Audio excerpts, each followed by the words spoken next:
What's going on? Coach David here with Outright Fitness and Performance, giving you a how-to squat video. This video is part one. This is for beginners, individuals who have never used a barbell to squat, or you haven't done it that often. All right, so I'm going to talk about squatting depth. I'm going to talk about bar placement. I'm going to talk about breathing. And I'm going to talk about warming up or progressing in weight. So those four things. Those aren't really in order of importance, but those are the things I'm going to talk about. So first, talking about bar placement, you want to make sure the bar is going across your shoulders, not on your neck. So for me, for example, across my shoulders, across my upper traps is about here. Not here, but right here, which is pretty comfortable for me. So bar placement. Next, I'm going to talk about squatting depth. For most beginners are not very comfortable squatting to depth. What I'm calling depth is parallel. So if you have the bar here,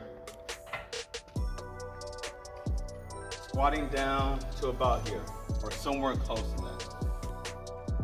that. And what I'm calling comfortable is I'm also talking about form.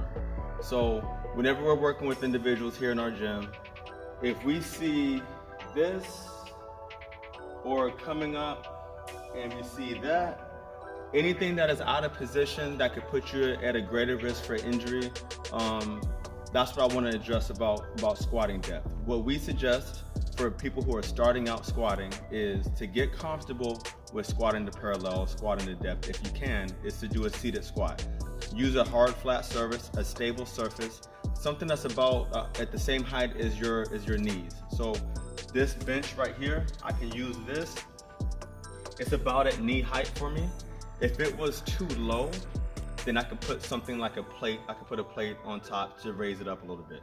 So I'm gonna grab this bar, walk back, and from here, I'm gonna use the bench to give myself a target. The purpose of a seated squat is to give yourself a safe target to squat down to so that you can consistently squat to your ideal depth every time, versus not having that target and you're constantly looking and you're unsure how far you should go down. So we talked about bar position or placement. We talked about squatting depth. I want to talk about progressing the weight. When you start squatting, you want to typically always start with the bar. Start with the lightest weight possible, and then add a few pounds and work your way up to whatever weight you want to use in your workout. You never want to start with a challenging weight right off the bat. You want to work your way into that. And lastly, what I want to talk about is breathing.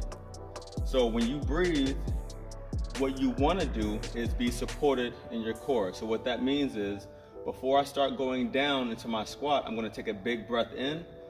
I'm going to hold so that my core is tight and is supported and engaged, and then I'll start the squat, starting the descent on the way down.